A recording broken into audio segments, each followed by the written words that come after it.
ang kinabuhitan, nining kalibutan, adunay kasakit o kalipay,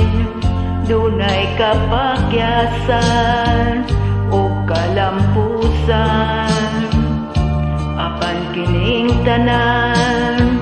pagsuway lamang, pagkapait di ay ning kapalaran, kanunay maghilak kining dughan,